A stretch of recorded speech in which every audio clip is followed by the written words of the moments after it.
maanta waxaan ka hadli doonaa dhacdooyinka iyo isbedelada ugu waaweyn ee mustaqbalka dhici doona oo isla markaana saadaaliyay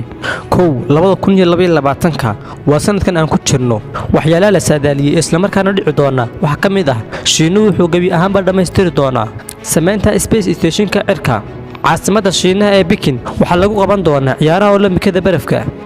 koobka ciyaaraha ee FIFA waxa lagu qaban doonaa Qatar sanadkan aan ku jirno ee 2022 dadka Hindidu waxay tiradooda gaari doontaan 1.4 bilyan isla markaana wuxuu noqon doonaa dalka ugu dadka badan adduunka Jarmalkuna gabi ahaanba wuxuu iska dhaafi doonaa isticmaalka tamarta nucleate Dubai waxa lagu arki doonaa tagaasi hawada maraysa isla markaana iyadoo cidna wadin waana sanadkan aan ku jirno ee 2022 meedulka u jirta 1800 oo ilays ayaa waxa isku dhici doona laba xidig oo waaweyn waxyaalahan oo dhan waxa la fili doonaa inay dhacaan sanadkan aan ku jirno ee 2022 hadii Ilaahay ka dhigo lambar 2 2023 waxa la keeni doonaa waxyaalo laga soo ururiyay meeraha Mars waxaana isla markaa shaybaar lagu sameyn doonaa dhulka dadka xasuustu ka luntay ama dadka xasuusta ay ku yartay oo daciif tahay waxa loo soo saari doonaa dawo oo isla markaana ka dhigi doonta maskaxdooda mid 100% ah ganacsato reer Japan ah Moscow Musawo iyo dhowr fanaan oo isla socda waxay dalxiis ku soo qaadan doonaan 6 cisho hareeraha bisha shirkadda SpaceX ayaana ka xeyn doonta waana mashruuc hadda socda intana waa waxyaalaha dhici doona sanadka soo socda ee 2023 hadii alla ka dhigo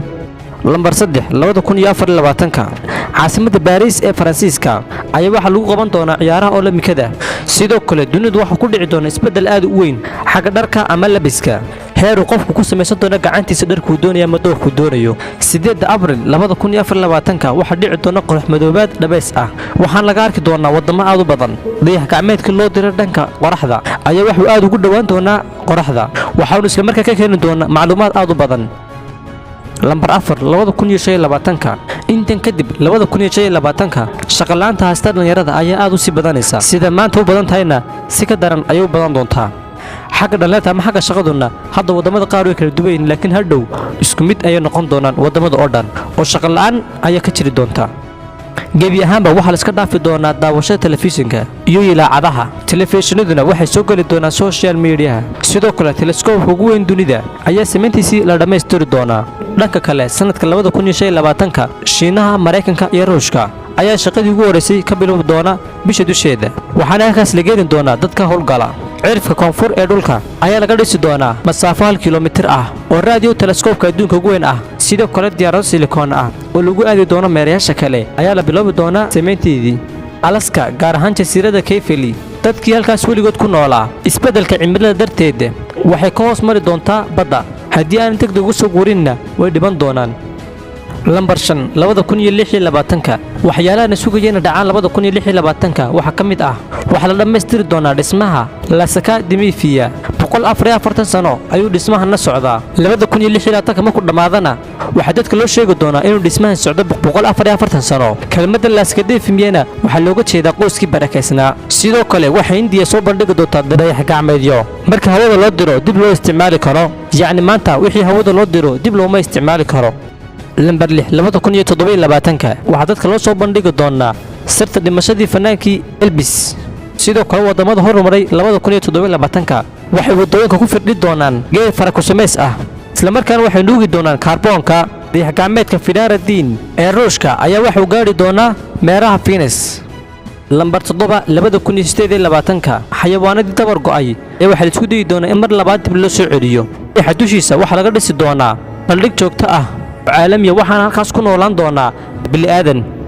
lambar 8 2029 waxyaalaha laga sameeyo qalinka ama qalinka laftarkiisa gabi ahaanba ka soo dhamaan doonaa dunida warta biyaha ee Chad oo ku taala Afrika gabi ahaanba qaaradda Afrika way ka bixi doontaa waxay noqon doontaa dhul caadi ah 13 Abriil 2029 astrofiidka Apophis meel dhulka u jirta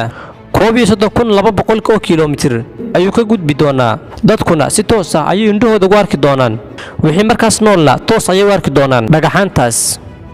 lambar 9 2030 kuleylka cimilada adduunka wuxuu kor u kici doonaa 1.5 darajo sidoo kale dadka jooga miyiga ama baadiyaha waxay soo wada gali doonaan magaalka sidoo kale waxaa xooga la saari doonaa oo lagu tartami doonaa islamarkaana dhismayaasha ama fuquuqya sidoo kale awoodda uu sheegtay maraykanku waxaa kala wareegi doonaa waddamada Pacific Asia maraykankuna waxuu islamarkaa noqon doonaa waddan ay dhacday dheedkiisii